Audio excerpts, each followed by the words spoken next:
Hey, I'm the Rek'Sai, and it's time to talk tunnels. A mechanic completely unique to Rek'Sai, not tied to her damage output at all, meaning we're gonna get pretty creative with it.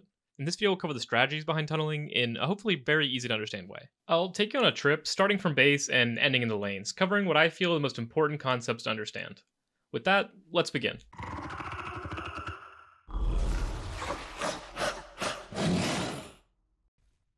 Before talking any strategy, of course, we're gonna have to cover the basics.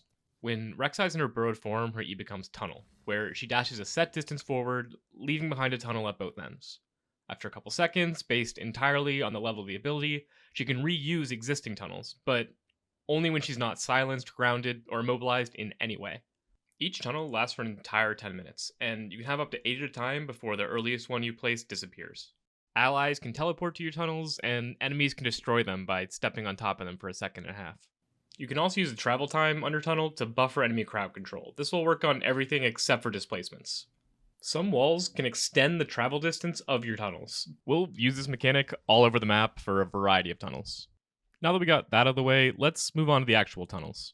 Of course, going from your base to the jungle as fast as possible is important. You want to get to your camps quickly, but you really don't need more than 2 tunnels going to any camp, especially with the addition of home guards.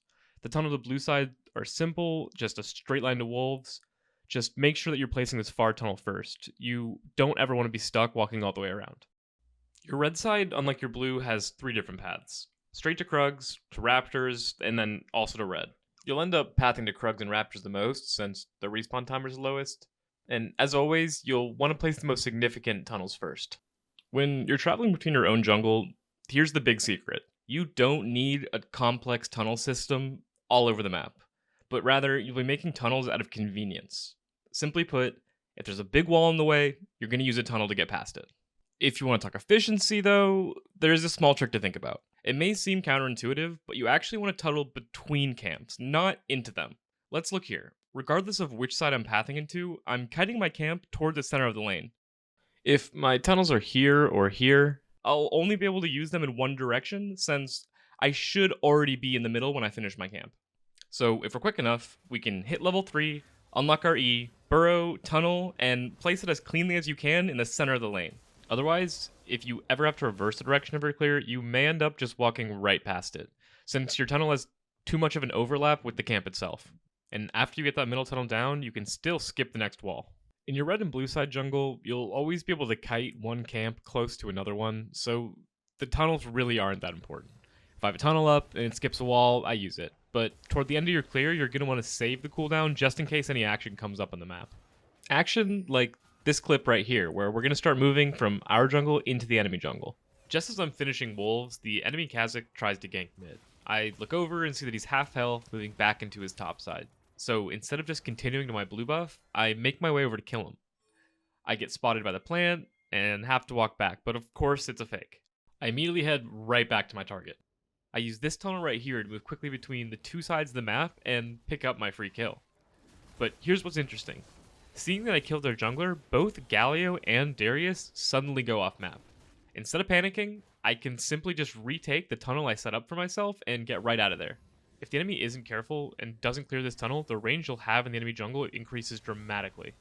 On blue side, you can also use this tunnel to cross over to Grom, but most of the time you'll just be jumping directly on the enemy camps. Like in this clip, I see Kane on Tremors, so I can jump directly on him at Wolves, picking up another free kill. Now we can get to the real power of Rek'Sai's tunnels, where we're going to move from the jungle into the lanes. I was going to go through each tunnel from top, then to mid, then to bot, but the more I went through them, the more I realized they all follow the same basic rule. You're going to pick the tunnel that moves you closest to the enemy either directly, by jumping on their face, or indirectly, by moving around vision and cutting off their escape. Maybe even a combination of both. We'll go through a bunch of examples, and so you'll start to pick up what I mean. We can start here. In this clip, I finished up my Raptors, and I moved right up to the enemy vision line. I saw that Echo was making short trades over and over again, so I know he's going to go in again. I move behind him and on top of him at the same time, cutting off his escape, and we get a completely free kill. Here's a similar example from a different tunnel angle. I time my engage to get as close as I can from as surprising of an angle as I can. I have to burn flash, but it's still a clean kill.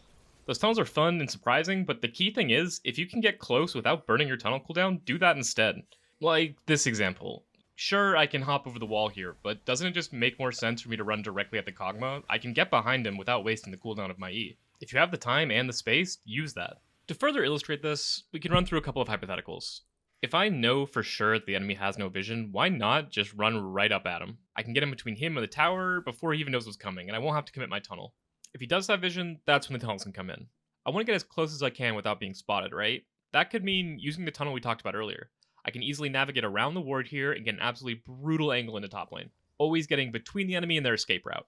Don't get stuck thinking that there are only red side and blue side tunnels. Every tunnel you've seen can be valuable in any game. Look how here I'm using the exact same tunnel. One to gank and one to counter gank. Remember, the key thing is to choose an angle that gets you as close as possible as fast as possible, without giving yourself away. And finally, just to wrap things up, let's not forget that you can come directly from lane. This will surprise a lot of people. Just make sure that we're waiting until after the enemy commits with their abilities first. Thanks for watching.